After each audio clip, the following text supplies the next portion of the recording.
Welcome. Hello, Hampton Roads, and welcome to another fantastic Beach Brothers show.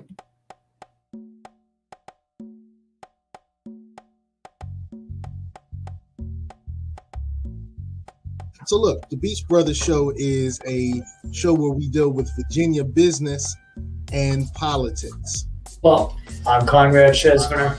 I'm a Hampton Roads political activist. Best ideas for community improvement happen to drive me. I help folks that are approaching retirement and in their retirement years.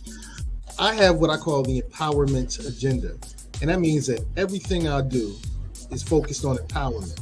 You want to give a salute to Tally and Twine. It's time for you to have a high quality watch made in Virginia, made in Portsmouth, Virginia, from Tally and Twine.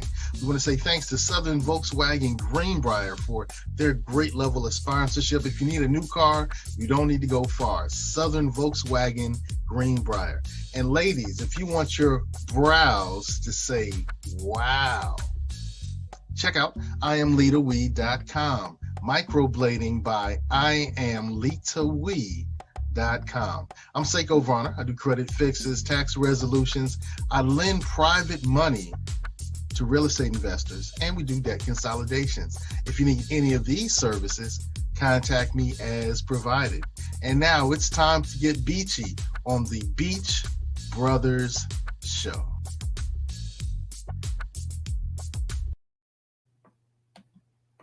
Now, make sure you like the Beach Brothers Show on Facebook.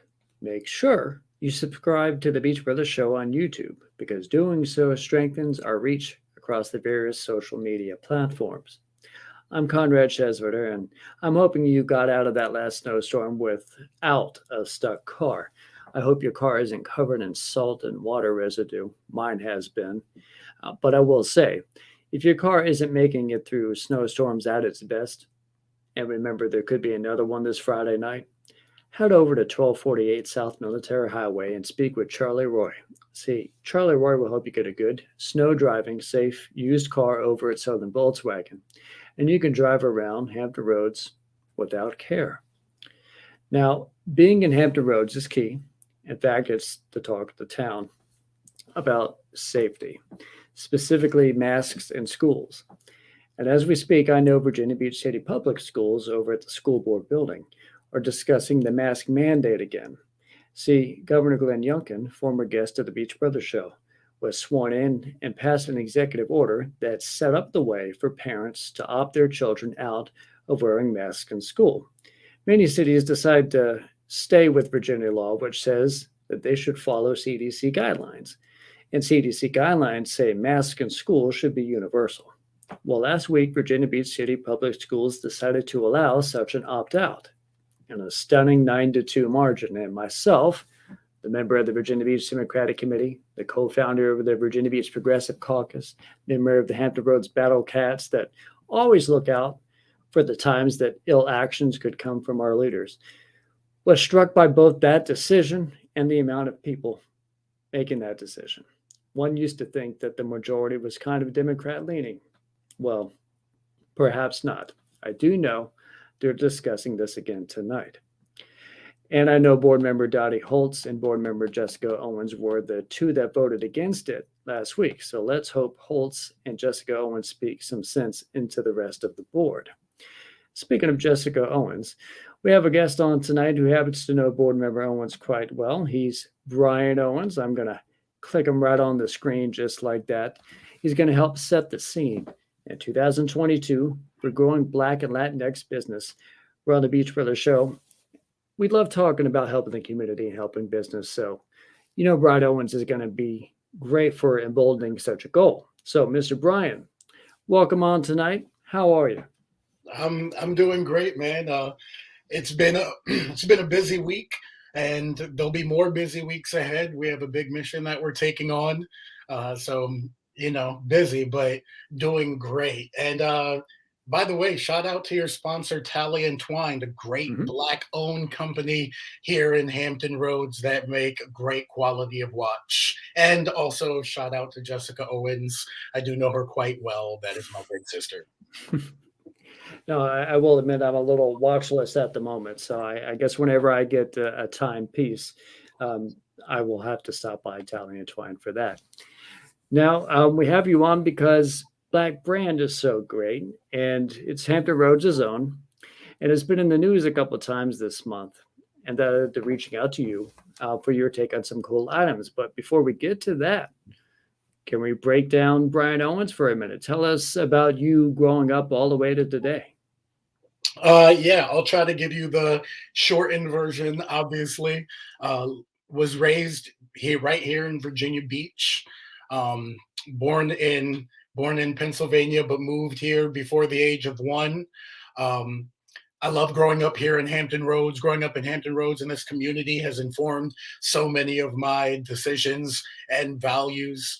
I first entered into business through music. I'm a musician. I was a solo hip hop artist, and I was also a front man for a blues funk hip hop band called the Special Guests. We did lots of shows here in Hampton Roads. We did some little East Coast stuff. I was able to take my solo act overseas a bit, did a tour through Tokyo. All of this music stuff was the very beginning of my foray into business. I never had a desire to be in business at all. My passion was to be a creative, to be an artist. But I was forced to learn the business end because there was no one else there. So along the way, I started developing a business skill set. I took that business skill set, and me and one of my friends from Virginia Beach, who's a neuroscientist, founded a tech company based on the neuroscience of music enjoyment. We built up that tech company, going to different accelerators, incubators, pitching all types of investors. We were able to grow that to 5 employees. I was able to make strategic partnerships with the 3 major music labels. We were able to raise $1.3 million of investment, and we really got some traction going.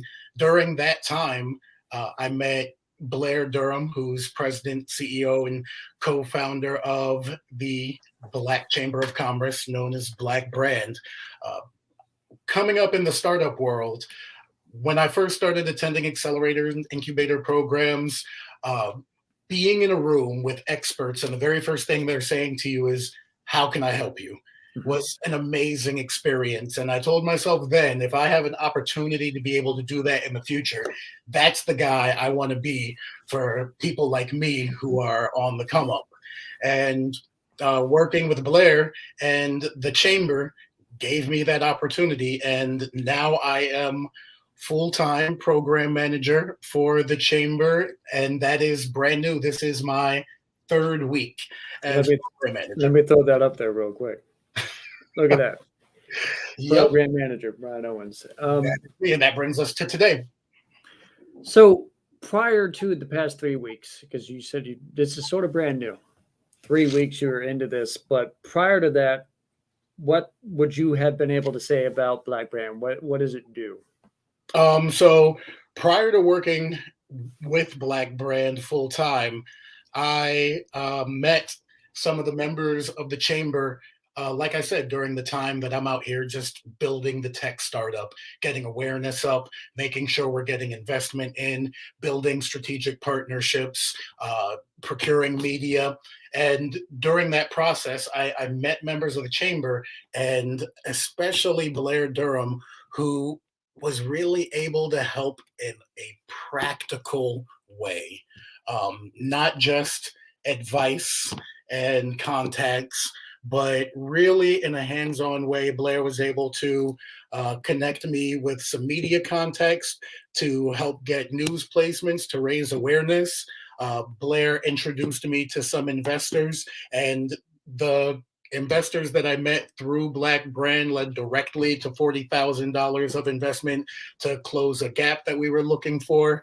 And just her passion for the community, for Black business, that really drew me in close. And I joined their executive board months before.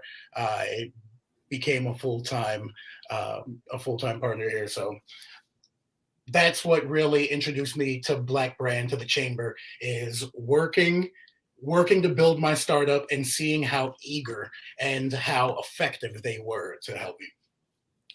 Now, notably, improving Black Latinx business in Hampton Roads is the foremost, is the paramount mission of BlackBRAND, which would mean that this following quote would actually just be the mission statement to the T. Now let's put it up here on the screen. Our people have to be made to see that anytime you take your dollar out of your community and spend it in a community where you don't live, the community where you live will get poorer and poorer, and the community where you spend your money will get richer and richer. Of course, that was Malcolm X. And would you say that BlackBRAND is actually probably one of the best organizations in the state to be able to do that? Yeah, without a doubt. Look, our goal is to promote group economics through professional development and community empowerment. We do that in a variety of ways, like connecting businesses with resources, like having free courses on certifications, contract procurement, all the type of things that businesses will need to not only thrive, but to scale. And I believe that BlackBRAND does this in a powerful way because of the resources and relationships, but then brings that right down to a boots on the ground level, to be right in there with the business owners fighting the same war that they're fighting. Let's see about some cool social media aspects of BlackBRAND. We have a question from our Black Empowerment. Bless you. And that would be, can you discuss the podcast that BlackBRAND has? Blavity named it one of the most important podcasts. So just break that down for me a little bit. So the name of the podcast is Black Wall Street Now.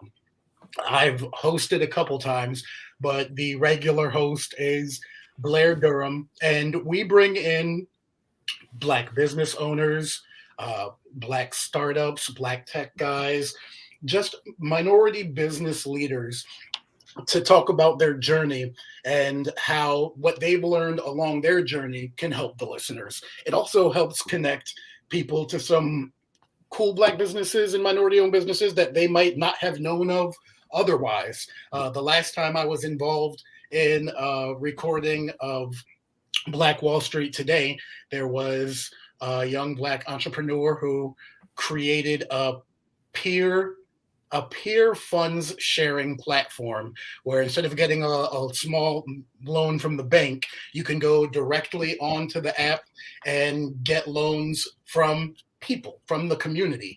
And community members can join in as borrowers or loaners. So a community member could jump in, put $1,000 on the app, loan it out, have somebody pay it back with interest, and that's a way to grow your money. And if you ever find yourself in a hard position, you can go there as a borrower too. That's just one example of the many cool things that are happening on Black Wall Street today. So you could say that this next question from the empowerment agenda, to quote Seiko Varner, how does the BlackBRAND empower us tangibly? Those are many of the ways that it does. Yes, absolutely. That's some of the ways that it does. And we also have some industry-specific initiatives and some initiatives that are specific to certain business owners, because we want to make sure that we're not just reaching the business owners in a broad way, but in a very specific, tangible way. And one of our focuses is closing the access to capital gap. Members of BlackBRAND and members of our Accelerator programs find themselves being funded either through investment, through credit line, through a loan. So, there are very few things that are as tangible of help as money to a business owner. Now, you mentioned Accelerator and a couple other good vocabulary words in there, and I do want to touch on those because they sound like they're each thing is worthy to jump on. I also want to get to this question from our Black Empowerment. The Afro-Latinx community seems to be making moves. Does BlackBRAND support them as well? 100%. The answer is yes. I myself, my mother is Puerto Rican. My father is Black from Harlem. So I'm a member of the Afro Latinx community. But Black Brands initiative, some of Black Brands initiatives are specifically targeted at Black and Latinx business owners and entrepreneurs. One of those initiatives is the Bforce Accelerator program, which I'm sure we'll get into accelerators and why ours is so important for Hampton Roads. And now I sort of want to segue, if we can, into accelerators. You mentioned accelerator before. You mentioned incubator before. Break down sort of what they mean to someone who might not know how they want to maneuver around the business community. What does that do, or those things do? Okay, so first let's start here. If you have an idea for a startup, or an established business, there is an ecosystem that fully supports you. There's an ecosystem in your community, no matter where you are in America.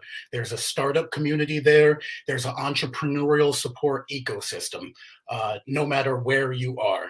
So in that entrepreneurial ecosystem, in that startup community, there are incubation programs. Incubators are programs that serve business owners and startup owners, especially startup owners, where founders come, they have a space, they get resources and mentors. That's the biggest piece.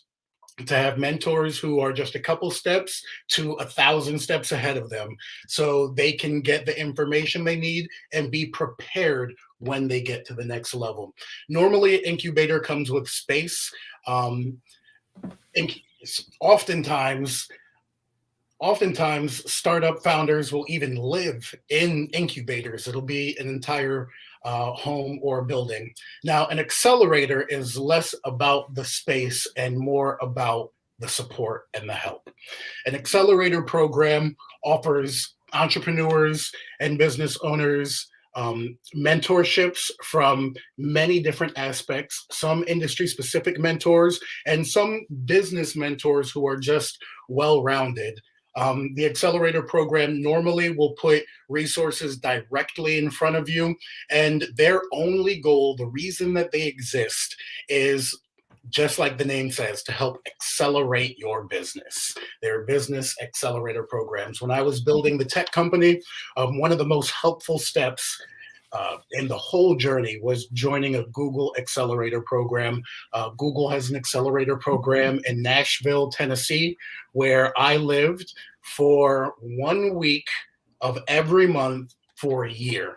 And that really changed our trajectory. The Google Accelerator was able to put music executives right in front of us, back to back, 10 to 20 meetings a day. We really got to dive into customer discovery and learn the needs and desires of our future clients. So accelerator programs, they're really helping to ramp up the bubble of tech and entrepreneurship in America. I also want to throw in another question that sort of follows on that and how you might want to do that. I will admit that we might have a special guest in a second. So I'm understanding that he might just pop in, and I'll just throw him over to the floor and let him ask some questions when he does that. But prior to that, I want to have this next question up from our Black Empowerment. BlackBRAND just received a big grant. How do our businesses benefit from that? All right. So yeah, BlackBRAND received a $750,000 grant from the Rockefeller Foundation. How do our businesses benefit from that? Very directly. We have the Bforce Business Accelerator Program, which is BlackBRAND's own business accelerator. We'll be taking in each cohort, and each cohort is just each membership series. It's a 12-week program. Each cohort will have 40 Black and Latinx owned businesses as a part of the program. With that grant, we will be injecting $15,000 worth of resources into each of the businesses in the cohorts. I'm sure a little later in the show, I will break down specifically what resources are in that $15,000 investment and how any of your viewers or any of the minority business owners can be able to access an application. So you don't just have to learn how you can benefit, you can come experience how you benefit. Exactly. Love to hear that. Now we have on our special guest to join in and ask some of his own questions, Mr. Brother Minister here.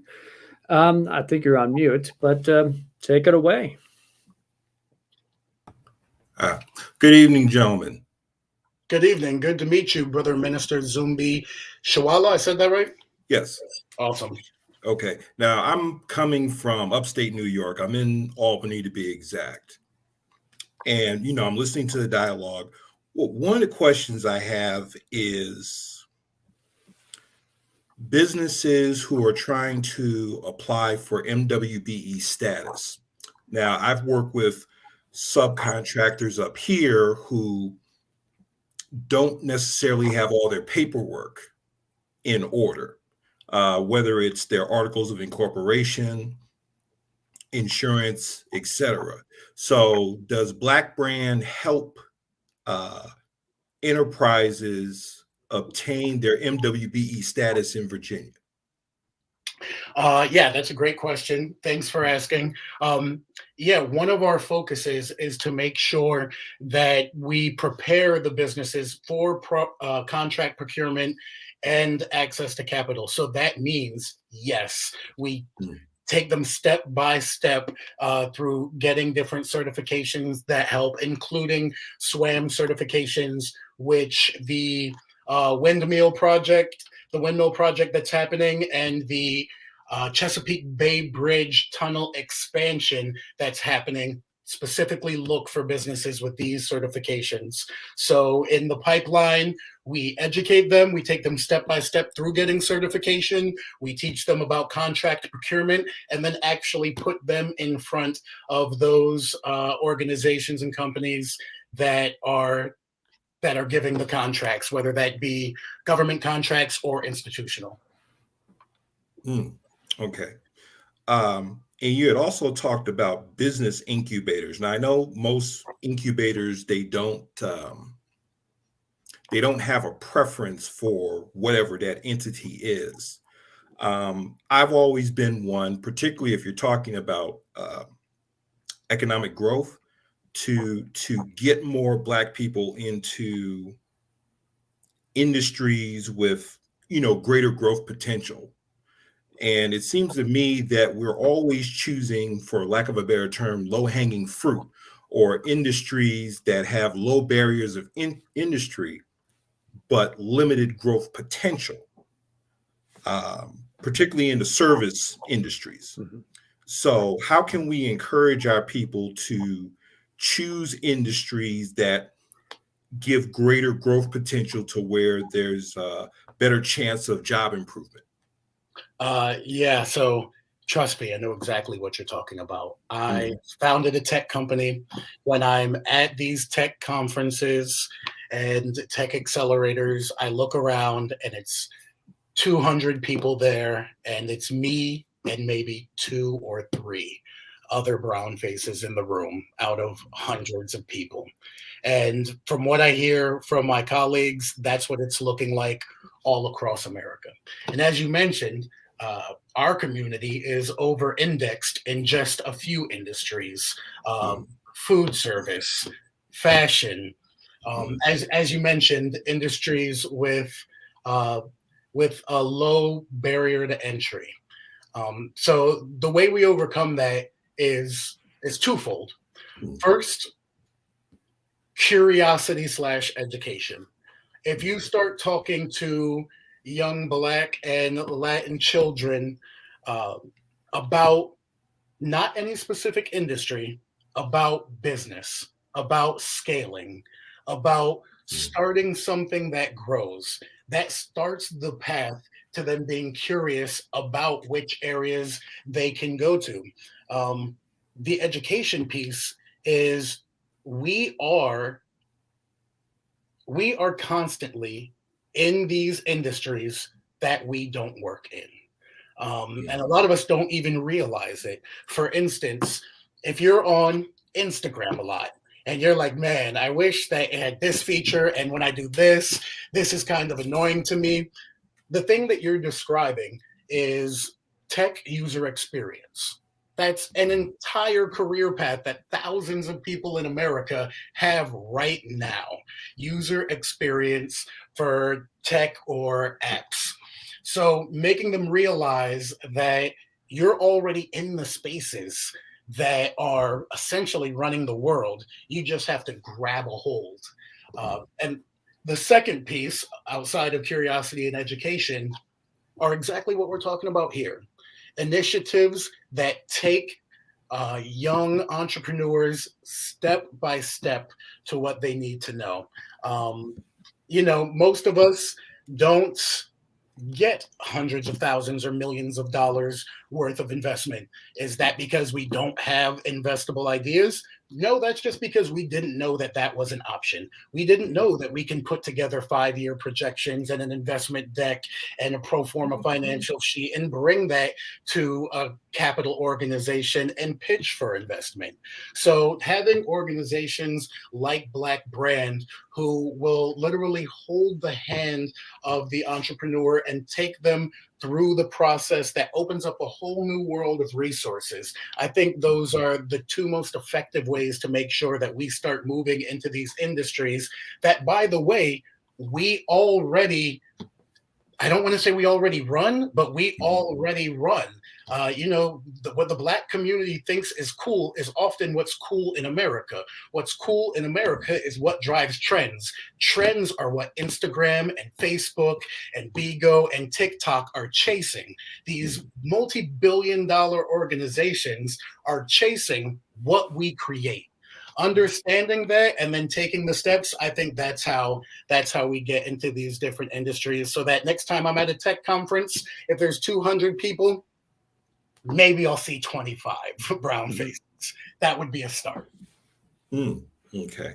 You had talked about access to capital, access to funding. Yes. And there's two areas I want to explore. One, venture capital, and two, crowdfunding. Now, I know there's been legislation about, legalizing crowdfunding as a viable option to raise capital for business venture. How would BlackBRAND assist in especially in teaching about crowdfunding, because it's such it's uncharted waters as far as raising capital is concerned. What I've seen as far as crowdfunding, it's been used for film projects, other projects in what I would call the creative arts field. How can crowdfunding be used in other industries that our people are in? Okay, so I'll take the question in two parts. First, crowdfunding, and then venture capital. The reason that I have to separate these two topics is because as of today, January 25th, 2022 at 9:28 p.m., it is still illegal for you to receive investment for your business through crowdfunding source. You cannot accept money through crowdfunding and give away equity. Like, hey, if you give me $1,000, I'll give you 1% of my company's profits. That is currently illegal.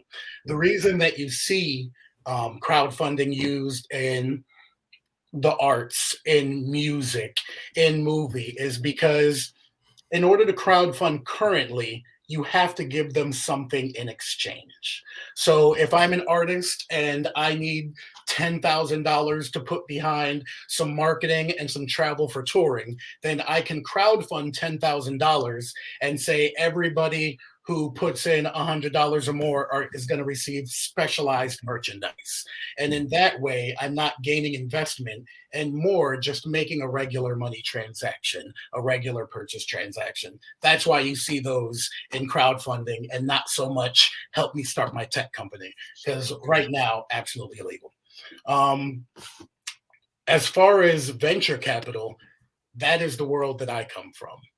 In the prior Bforce Accelerator programs, we focused exclusively on startups who were after venture capital. We still have many initiatives that focus on venture capital. Now, before accessing the capital, what's most important is that the businesses or founders are prepared to receive capital. So we take them through a process of getting their pro forma financials correct. We take them to the process of developing 5-year projections for their operational plans, as well as 5-year financial projections. We help them understand what a venture capitalist is looking for, what makes them say yes, what makes them take the second step to do their due diligence so you can actually receive the money. Then, after all that, we put them directly in front of venture capitalists and have them pitch directly under our watch, and also plug them into the local startup community where there are constantly pitch competitions for as little as $500 to up to $50,000. Once they practiced here in the community and with BlackBRAND, I would suggest that young founders go all across America and pitch every chance you get. That is the only way my tech company was able to raise as much money as we did, because I pitched in Norfolk, and I pitched in Portsmouth, and I pitched in Virginia Beach, and then I left and pitched in Nashville, and then I went further than that and pitched in LA. And if you're serious about your idea or about your startup, you want to give yourself the best opportunity possible, and that means pitching. But we are here to help. Okay. And I'm kind of, maybe I'm going, all over the place a little bit, but I'm just thinking about business issues that affect our people. The next thing that comes to mind is intellectual property. Okay. I just read an article earlier this evening that RZA is suing bootleggers who basically have infringed on the Wu-Tang logo. I know there's one suit that he's looking for $2 million in, I can't think of the term, but our people, we don't have the protection, or we can't afford the IP attorney to protect whatever intellectual property we have. So where does BlackBRAND sit in helping our people if we develop something, particularly in the tech field, to protect that intellectual property? Well, that answer is a threefold answer. One, we have programming that is absolutely free to the community, where we have IP professionals and lawyers come in and speak. For our members, we have more hands-on initiatives that puts people with IP lawyers so they can talk, or really just IP professionals, because not every IP professional is a lawyer. And at the top of the chart, we have the Bforce Accelerator program, and I will not be able to say that enough during this show. Bforce Accelerator.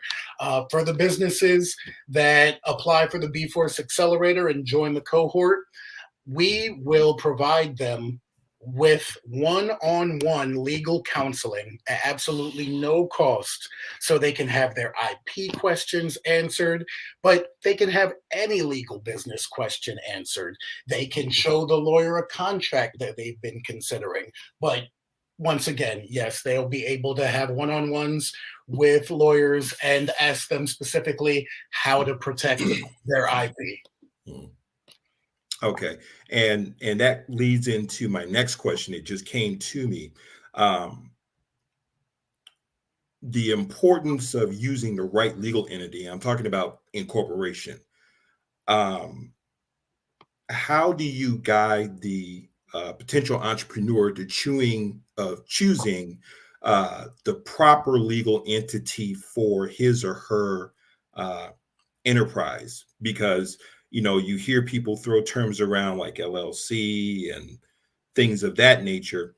And people will ask me, and I said, look, I'm only speaking as a layman, but make sure you sit down with either a CPA or a tax attorney to find the proper legal entity for your venture. So, how does BlackBRAND help the potential entrepreneur choose that proper legal entity? Well, BlackBRAND in general and the Bforce Accelerator program specifically helps business owners put together a climb team. CLIMB. CPA, lawyer, insurance, marketing, banker. These are the people that you need on your team if you want to scale, really, if you want to grow at all. Yeah, we match businesses directly with CPAs and lawyers to sit down and talk about entity formation. We also give programming about entity formation. I've been a consultant for the program myself and have helped people through the process of formation. And it's also about being flexible. I had a company that we first started as an LLC. And as we started taking in more investment, we had to switch to a C corp because that's what was most beneficial for us, both tax wise and for business. But we're not just going to put them together with the team. We're going to give them the language and the education to be able to have this conversation knowledgeably with the team, so they understand how their needs match up to the formation of their entity. Okay. And I don't know if BlackBRAND does this. For entrepreneurs coming up, Black and Latinx, is there like a recommended book list that BlackBRAND offers, to get these entrepreneurs? What should they be reading? I don't know if you have like a short list that you would recommend. So it really depends on what type of entrepreneur. If they're looking for a high growth, fast scaling startup, or if this is more mom and pop storefront type businesses, BlackBRAND is here to help both though. Personally, I would suggest if you are thinking of launching a business, that you read Startup Communities and the Startup Community Way, which talks about the resources and ecosystem in every area that exists solely to help small businesses and startups. I would also suggest The Hard Thing About Hard Things for any business owner, whether you're a startup or a storefront business. The Hard Thing About Hard Things will really help your mind frame in attacking opportunities and surviving and succeeding over challenges. I'm not sure if BlackBRAND has a book list off the top of my head. That's a good idea. But what we do have is a storage of videos with the same information. The speakers that we've had, the programs that we've run, recorded so that members can access and learn the same things that they would learn in those books, except you'll be learning it from someone local. Just at the beginning of the week, we had a member of Town Bank, one of the leaders in Town Bank, come stop by and give a 4-hour program about how to launch your business this year. 5 things that you absolutely have to do. Open to the public, free right here in Norfolk at the Gather Building where we are, and online for free for members and non-members alike. I would mention that you would probably have some great speakers who have come to help out too, like Angel Rich at BlackBRAND events, and also Dr. George Fraser. You could probably speak on that a little bit too. Yeah. Angel Rich is actually amazing. We have so many great speakers stop by and help us with programming and join us on panels. Just 3 hours ago, I was hosting a panel and we had Ron Busby as our special guest. He's the president and CEO of US Black Chambers. He owned a business called Super Clean. That's a janitorial company. He took it from $150,000 annualized revenue to $1.5 million in annualized revenue. And he was here not only dropping gems, but telling you exactly where to go to access some of the resources. So in lieu of a book list, we have an amazing list of speakers that all of their stuff is recorded, and I do suggest that anyone who is interested, come learn, please. Yeah, because I had started an internet show back in 2007, and the first book review I did was The E-Myth Revisited by Michael Gerber. And the reason why I like that book is he talks about developing systems within your business. You know, like there's always the question, okay, who can make a better batch of fried chicken than Colonel Sanders? Everyone raises their hand. Now, can you develop a better system and distribution model better than Colonel Sanders? And there was a gentleman who called in. He works in real estate in the DC area. And the next day he called me and he said, literally, that book I recommended literally saved his marriage. Wow. Okay. And I was blown away, but just the importance of making sure that we're getting, relevant information in a timely manner, so we can stay, one step ahead of the curve, Yeah. And I appreciate that you brought up systems, because there is no scaling without systems. Like you said, everybody thinks that they can make a better fried chicken than Colonel Sanders. Mm-hmm. But without systems, you can never grow to the size that KFC is. One of the conversations that I have to have with startup founders and business people who want to scale is a heartbreaking conversation, because I have to inform them that you're going to go from doing the thing that you love and are passionate about to creating systems so that everyone else can do the thing that you love and are passionate about, and you can run the systems. It's not a mental leap that every entrepreneur can take, but if you can take that mental leap, then there is no ceiling for you. You can scale out of the world. Yeah, and there's another book I would put on the list is Peter Drucker's Innovation and Entrepreneurship, because he talks about the same thing about developing systems or building a system around your product and service. Yeah, 100%. And you as the entrepreneur, you as the founder, you as the passionate one, the system better than anyone else, even if you haven't realized that it's a system yet. And a lot of people don't realize that it's a system because they're in there just doing the thing. If your passion is making jeans, then you know the stitching, you know the best denim to use, but your job as an entrepreneur with a scaling business is to create a system around that and to put others in your place. Okay, let me see if I have anything else. Boy, I didn't want to run out of questions so soon, but no, that's actually not a problem, because one of the things that I want to talk about today is the Bforce Accelerator program. Okay. This is hugely important to me. I'm going to say it a million times, BlackBRAND.biz. If at any time while I'm describing this Bforce Accelerator program, you hear something that is, and I'm talking to your listeners right now, that you hear something that you think is interesting or you want to be a part of, go to BlackBRAND.biz. It's right there on your screen, and you can apply for the Bforce Accelerator program.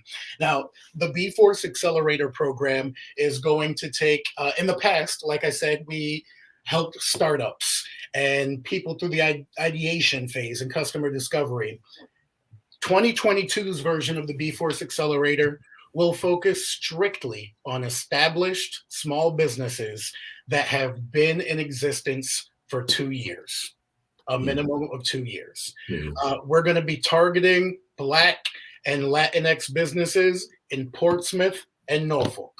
So if you, brother minister, or anybody watching right now knows a Black or Latinx owned business in Portsmouth or Norfolk, you need to text them right now and tell them to go to blackbrand.biz to apply for the Accelerator program. Blackbrand.biz. Yes.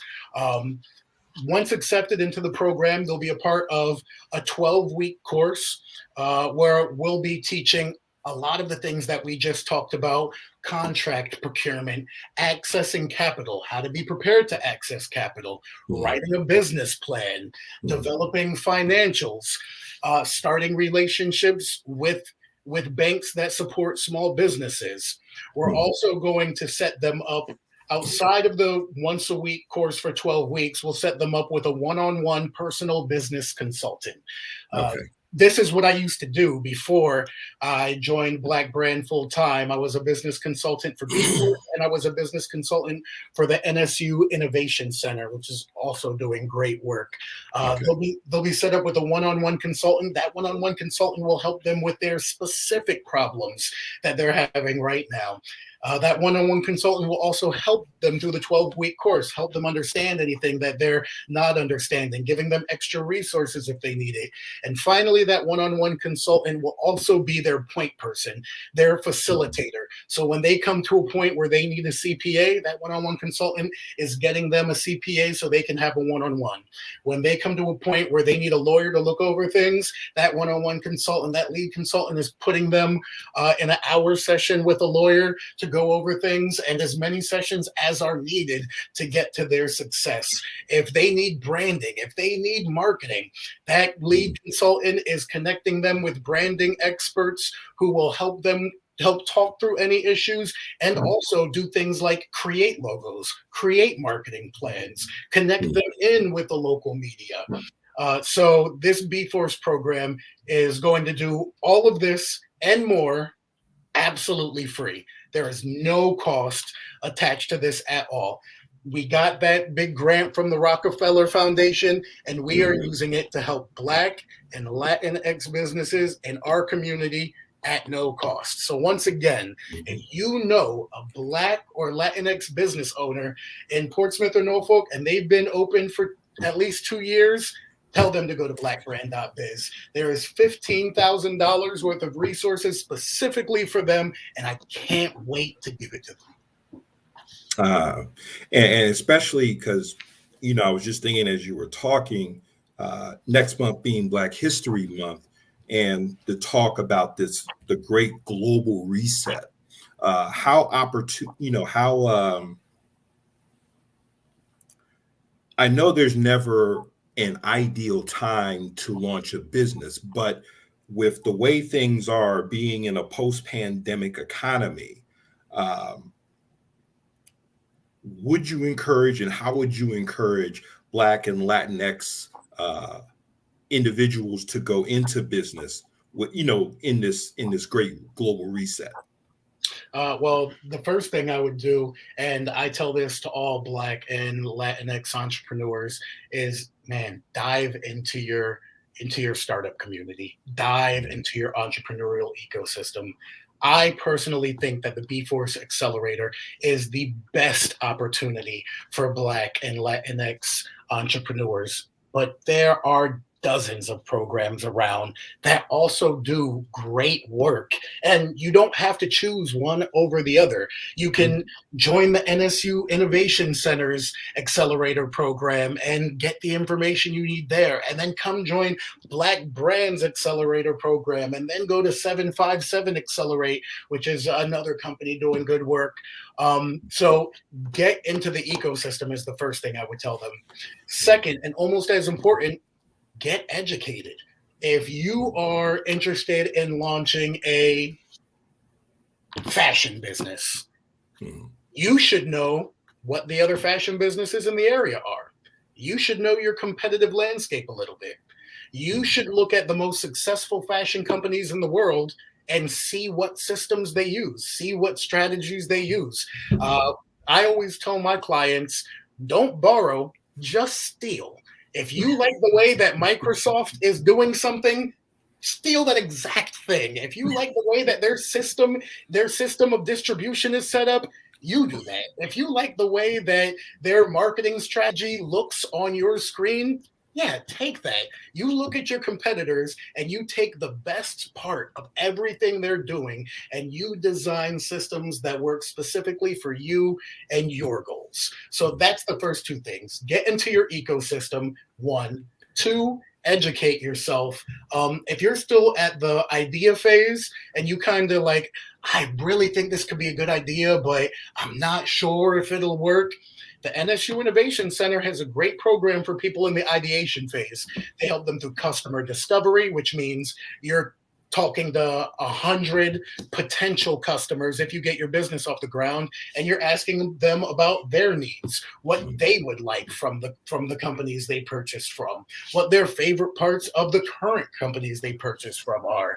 And with this customer discovery, not only do you validate your idea, but you get a sharper image of exactly what your target audience wants. And once again, that's a part of just diving into the ecosystem. Also, I would suggest becoming a member of BlackBRAND without a doubt. Now, there was something that came up and always comes up while you're talking. Personal financial statements. I had a conversation with 3 different bankers here locally. They don't know each other, but the one thing that they told me is if you're applying for a loan, whether it's SBA or business oriented, if you submit your own personal financial statement, you will increase your chances of securing the loan, because what you're doing is you're demonstrating to that loan officer, 1, that you're serious about your money, and 2, it gives an indicator that they could trust you with it because you've taken the time to organize your personal finances, so that should transfer over into your business finances. Okay.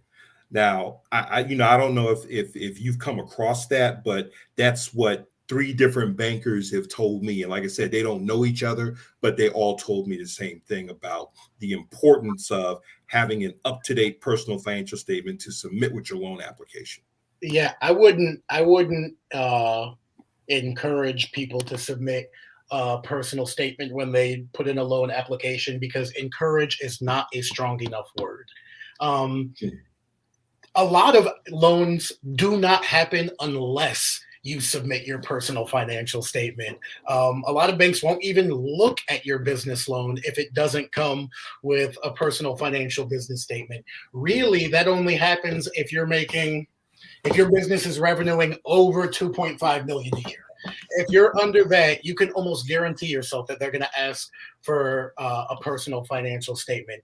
But look, on Monday, Lisa Pennyfeather from Town Bank described for 4 hours what they're looking for on the business side and what they're looking for on your personal financial side. She also went through the specific steps of getting yourself to that level, getting your personal finances in order to be able to submit a bank loan. We have people here from many of the major banks: Town Bank, Bank of America, Truist, Dollar Bank, and they will break down step by step exactly how to prepare the financials. Look, if you guys come to me, if you're a business owner out there and you're in the sound of my voice, if you come to me, I will put you in front of a loan officer and let you go crazy and ask questions. Yeah. But yeah, personal finance is a huge piece of it. And if you're thinking about going into business, then one of the things you do is look at your personal finances. You do that for 2 reasons. 1, because it's going to help you achieve business loans in the future. Right. 2, if you have a very difficult time putting together your personal finances, this might be a sign that you need some more education before jumping into business, because a lot of business is financial paperwork, unfortunately. Right.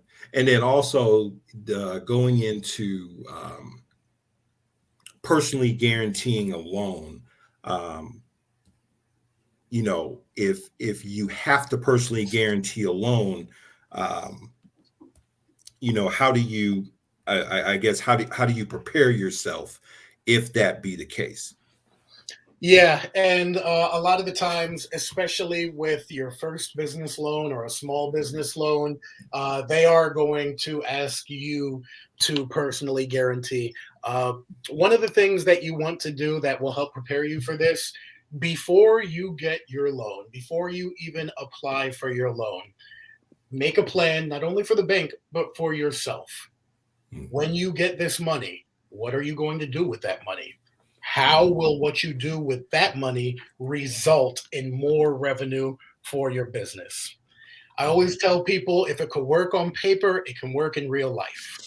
If you can design a plan for taking in loan money, investing in your business, and that equals more revenue, and that plan makes some kind of sense, not only can you be more confident that you will be able to personally pay back that loan, but the bank will see that and say, oh, yeah, this guy has his stuff together and he has the plan for this. I believe that he will pay back this loan. Okay. And also, I just thought about it. Okay. A business loan versus a line of credit. Yeah. So, there are a bunch of ways to get access to capital. One of them is a business loan. There are some companies, there are some banks that have initiatives to help small business owners access what they call microloans. Okay. Yeah. $5,000 to $10,000 loan. But unfortunately, a lot of the big institutions don't offer microloans. Like, for instance, Bank of America does not have a microloan option for a small business. So what they suggest is if you are only looking for a $5,000 loan, then maybe a line of business credit is what is for you rather than just a loan. There's actually a lot of ways that working with your banks and looking through their products can help Black and Latinx business owners. So you have the business loan, which you would take to make a large investment in yourself to help grow your revenue. You have a line of credit that will is a little bit smaller, but that can be to spread around, use in purchases that you have to make and not necessarily a large investment all at once.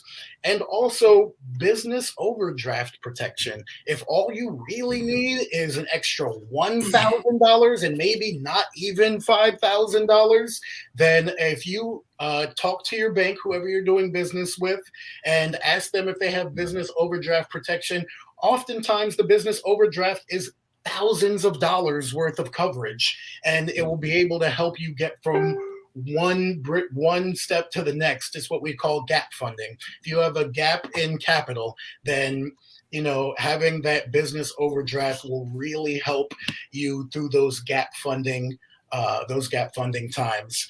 By the way, if anyone out there has questions about anything that I'm saying or wants to learn more, go to BlackBRAND.biz. You can ask for Brian Owens directly. I will call you. I will talk you through it. I will connect you with someone who is an expert. Please help me help you. Reach out. I am only here to help. Yes. And this will be the last one because I know it's approaching 10 o'clock here on the East Coast. Business plans, because I've worked with people in developing their business plans, and I'm old enough to remember when people were writing 60 and 70-page business plans, or what they used to call the Great American Novel. Nowadays, they're saying that you should keep it under 25 pages. Absolutely. Because the longer it is, the more you reduce your chances of, receiving funding, whether it's debt financing, equity financing. So how do you make sure that your business plan is what I call being brief, precise, and relevant? I like those words: brief, precise, and relevant. Uh, the word that we use to consolidate all those here at the program is investable. We will help you develop an investable business plan. Um, and like you said, back in the day, so many pages to a business plan, but there's levels. We're going to help you create your long form business plan, which might be 10 pages. Then we're going to help you develop the one pager. This is what you give people who are interested a little bit, but they don't want to have to read your entire dissertation in order to learn more about your business. Then we also help you develop an elevator pitch, a quick 45-second pitch of your business. If you just happen to be in the elevator with Elon Musk and you have an idea that you'll know he'll love, we'll help you develop that as well. So there's levels.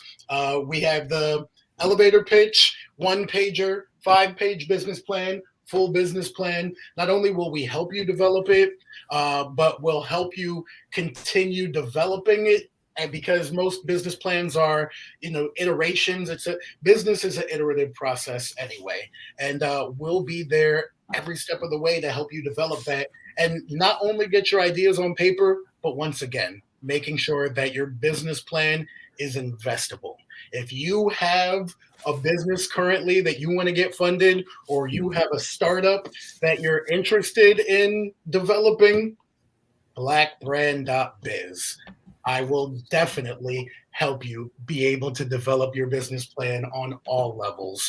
And I will put you in connections with experts, CPAs, lawyers, investors themselves, people who have raised millions of dollars, people who have taken loans for millions of dollars to scale. Whoever you need, that is why BlackBRAND is here. We always hear people talking about, how are we going to close the Black wealth gap, financial literacy? How are we going to help uplift the Black community? We are the answer. We are here to answer those questions. We are here to empower the community to empower themselves. Everybody talks about these problems. We are taking steps towards the solution. Okay. Great. Thank you very much for this impromptu dialogue.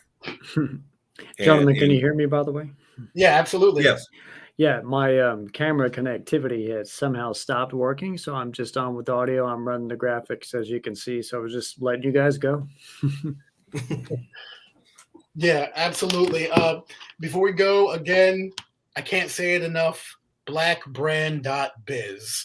You can look through the website and see if you want to be a member, see if you want to apply to the Accelerator program, see if you want to join any of our other initiatives. Membership week.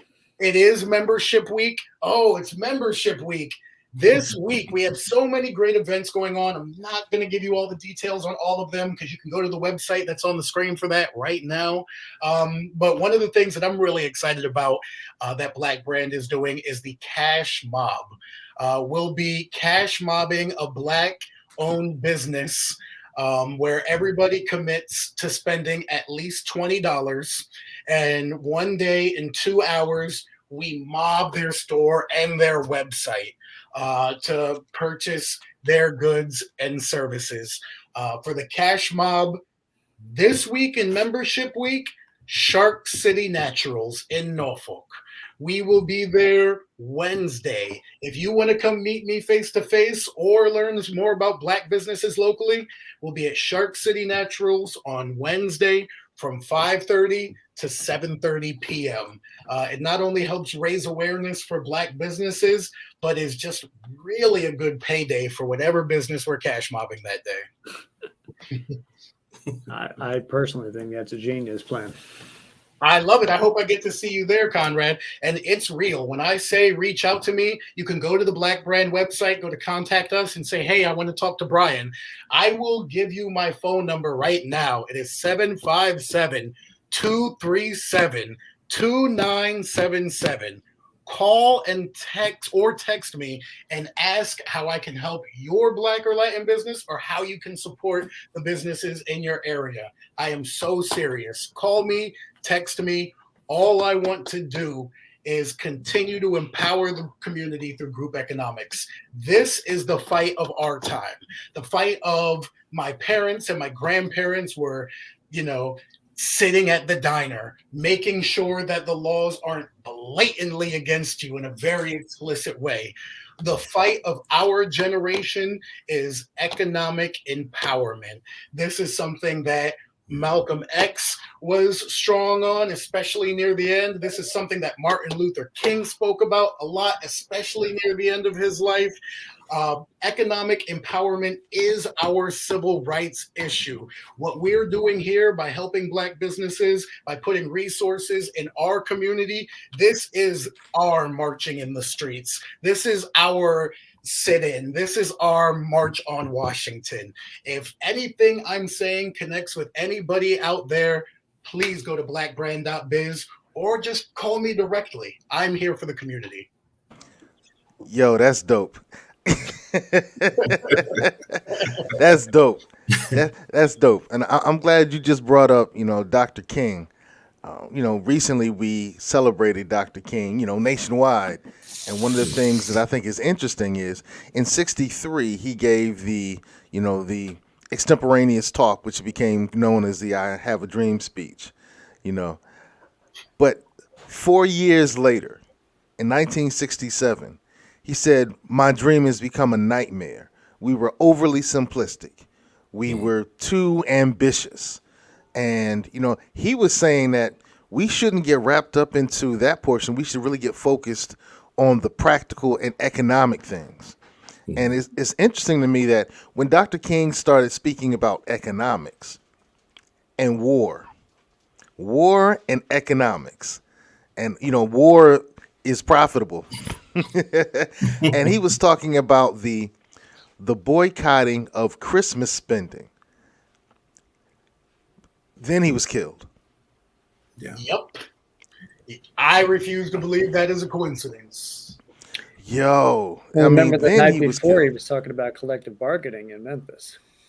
Absolutely. He was talking about collective bargaining with businesses, and near the end, he also spoke about, making sure that the U.S. government supports Black economic empowerment the way that they supported white economic empowerment since 1776, since the very establishment of America, how the government undergirded its poor white peasants with education and land grants and tools to work the land. Mm-hmm.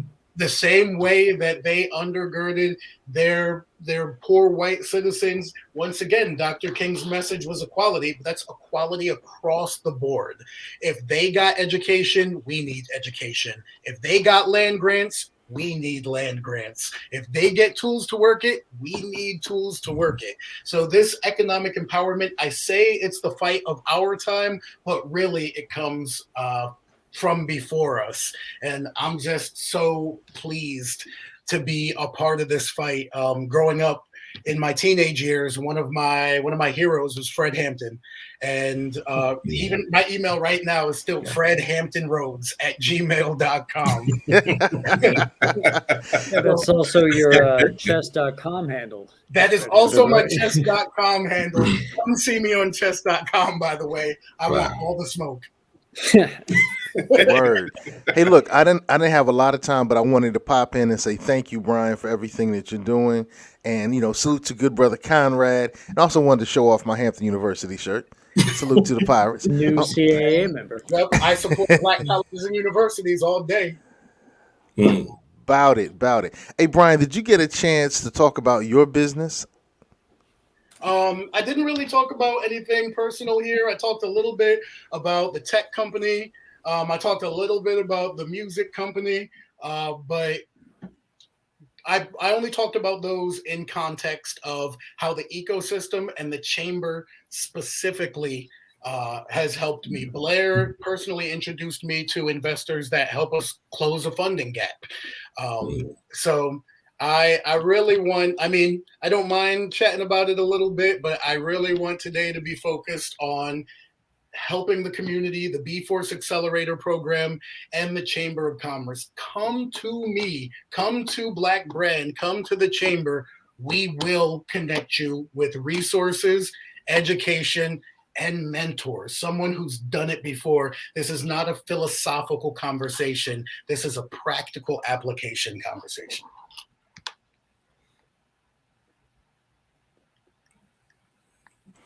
All right, so I'll put the website up there again, blackbrand.biz. But you know what, Brian? Well, I'm about to go back and spend some time with the wifey again. So I wanted to salute you. And like I said, show off my Hampton University gear.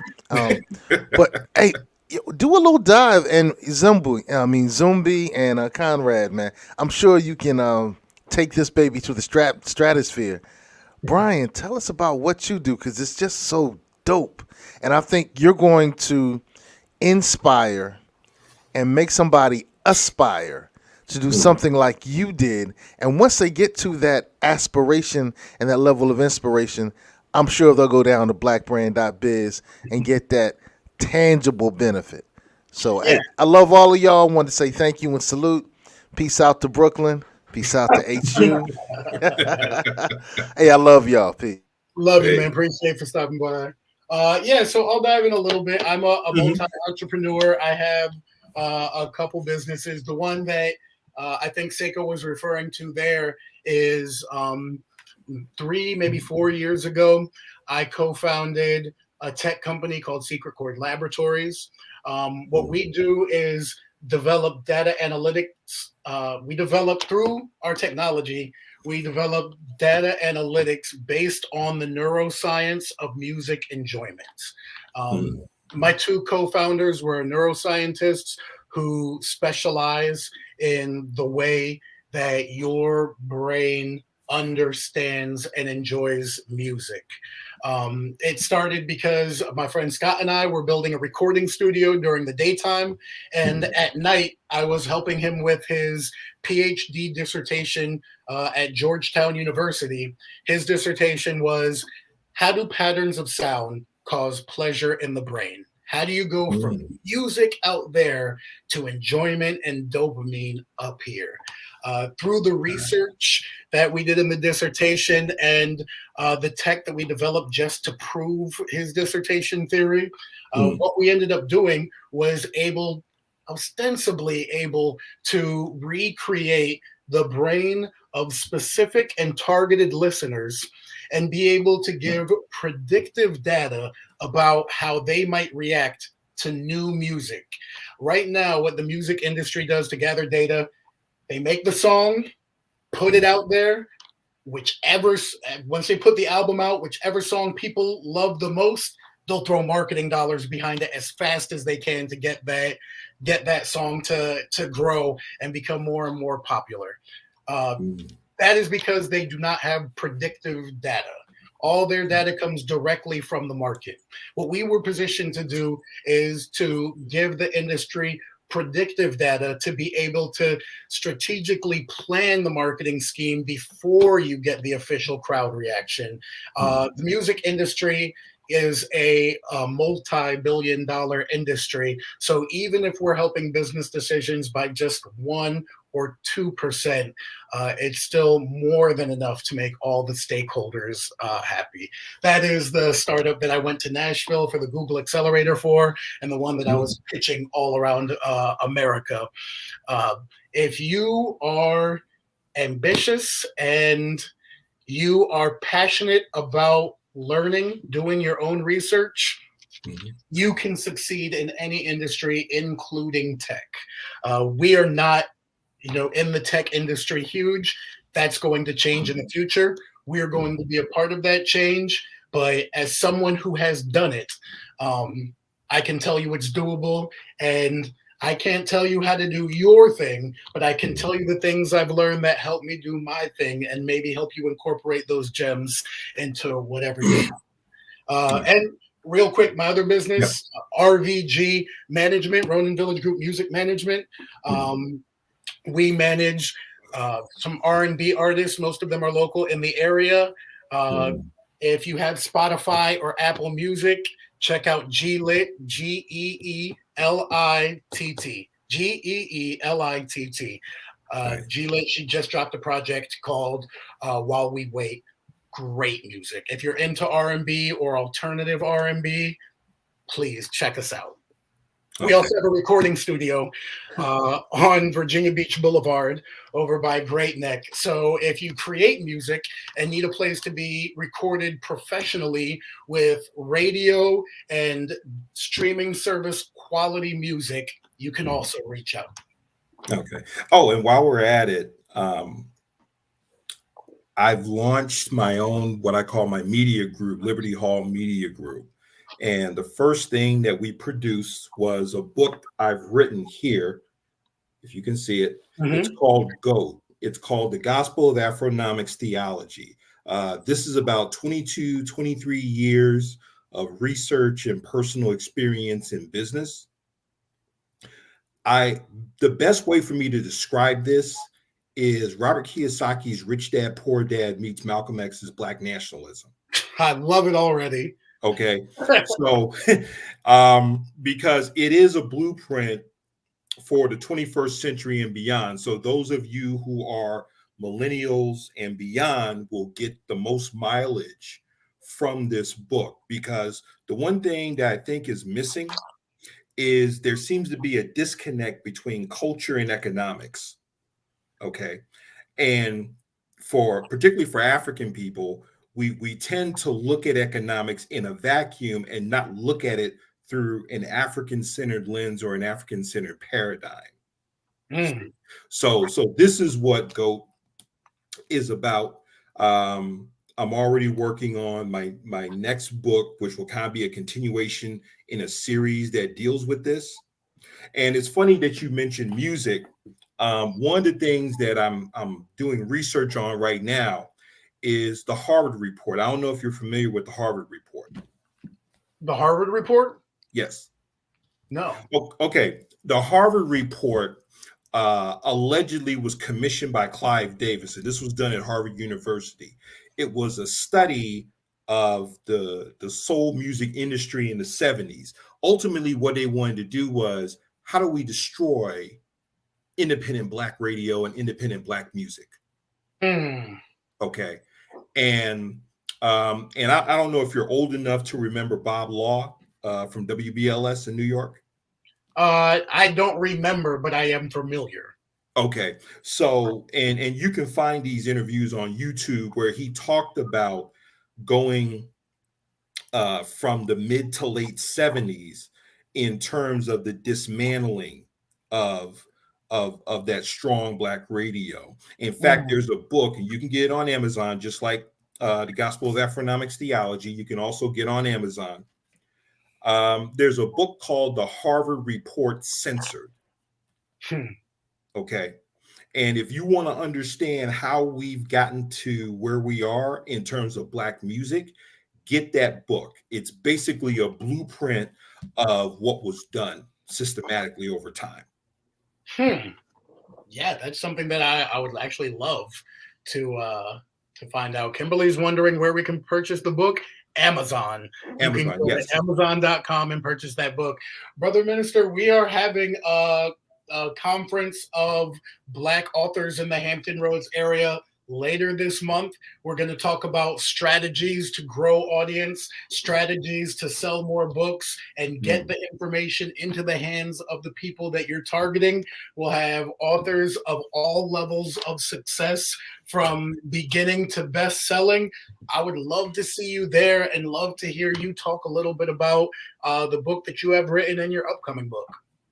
Okay. Now, will there be opportunity to be virtual? Yes, all of our conferences and events, all of the BlackBRAND conferences and events for the foreseeable future will be hybrid events. Okay. We'll have an in-person option and we will have a virtual option. Oh, okay, perfect. I would love to do that because, you know, there's a couple of book fairs that have gone virtual. One, the Harlem Book Fair, under the leadership of Max Rodriguez, they've basically gone virtual until further notice from City Hall. The other one is based in Chicago. It's a sister named Asada Kirkland. She's originally from Harlem, but she relocated to Chicago, and she launched, this will be their third, maybe fourth year of the Chicago Book Fair this summer. I think it's usually done in August. So those are two major Black book fairs for anyone who wants to get their book into the hands of their people. I remember going down to the Harlem Book Fair. I saw an 8-year-old boy who self-published his first book, along with his father who self-published his book. Wow. Okay, so these are the stories that we need to see. Another thing that I always get into is something what I call infopreneurship. In the past, it used to be called information marketing. And I've always argued that that's an industry that African people should get into because all of us have information. The question is, how do we package it and how do we monetize it? Particularly in this post-pandemic climate where people say, I don't know what to do. If you're an expert in something, whether it's fitness, whether it's sales, business, health, this is an opportune time to get into the infopreneur industry or the information marketing industry. So you should never say that you don't have nothing because everybody has information. It's just how do you package it? How do you monetize it? Yeah, if you have information, you can definitely you can monetize. All the rooms that I've been in, whether it was business, whether it was neuroscience, whether it was tech, I'm always surrounded by people who have more formal certifications than I do. And a lot of times the pressure of that kind of stops our community from doing things. But if you have the information, you can capitalize. I was in those rooms because I had the information and I had the expertise through experience rather than through formal training. So if you have the information, absolutely, it is definitely respected. Absolutely. And like I said, it's a low barrier of entry, but there's unlimited income that can be earned from it. You know, it can be done as an extra stream of revenue in your business, or it can actually be done as its own enterprise. You know, because like I said, I'm old enough to remember when infomercials first came out, and the first one that I saw, I'm dating myself, was the old personal power tapes that Tony Robbins used to push back in the 80s, the mid 80s. I remember them. And then we would see Carlton Sheets with his real estate course. So those are just two examples of what being an infopreneur can do for you. 100%. And now there is almost zero barrier to entry, because even then they needed the production team to shoot the video, the distribution network to get the video out, the marketing dollars to even get their infomercial on television. Through the power of the internet and social media, you can go directly to your audience and start building. And believe me when I say, if you build a big enough following or an engaged enough following, not only can you capitalize on that, but companies will probably come directly to you. Yeah. And going back to where you're talking about with authoring, I always use the example of the Guerrilla Marketing book series. Okay. It was done by an adjunct professor at a community college in the Bay Area, J. Conrad Levinson. And the reason why he wrote it was because no one had really written a marketing book or a marketing program for the small business. It was always for your big Fortune 500. So he created this thing called guerrilla marketing. The first book he wrote in the series, it made $10 million, but he only made $35,000 in royalties.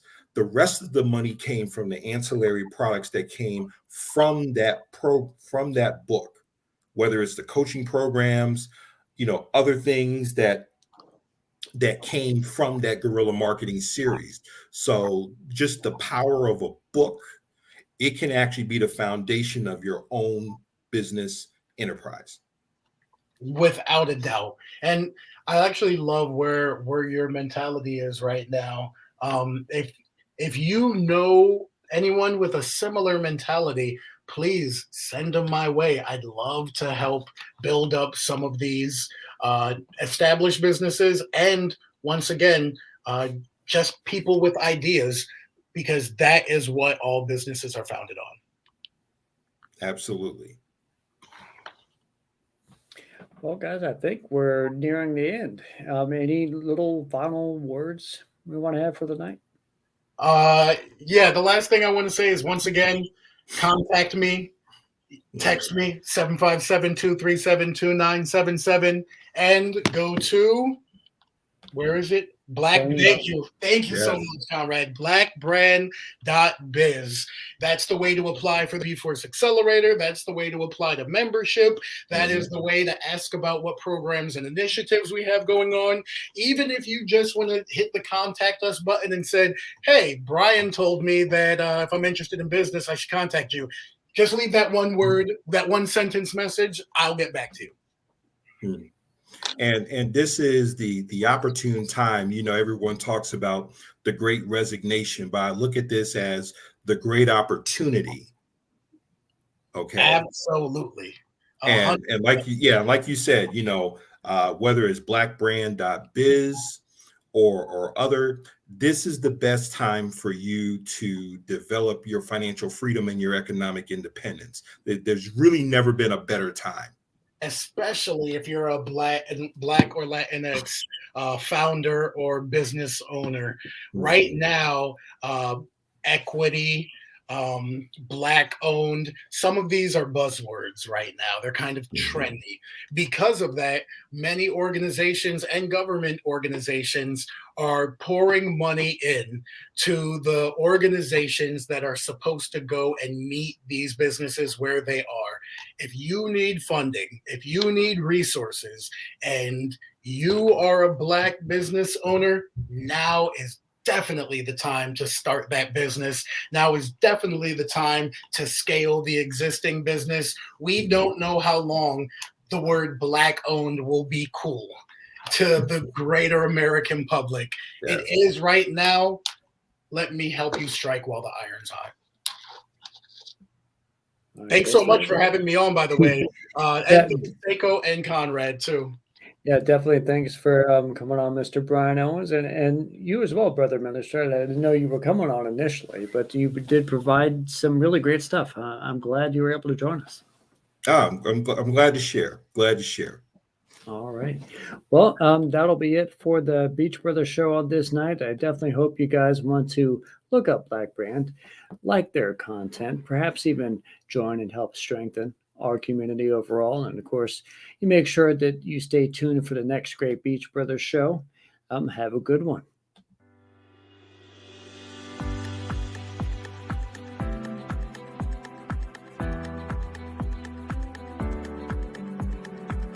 It's never too early or too late to plan for retirement. Let me show you how to protect yourself, your loved ones, and your assets from loss due to catastrophic decisions that may affect you the rest of your life. Please call me.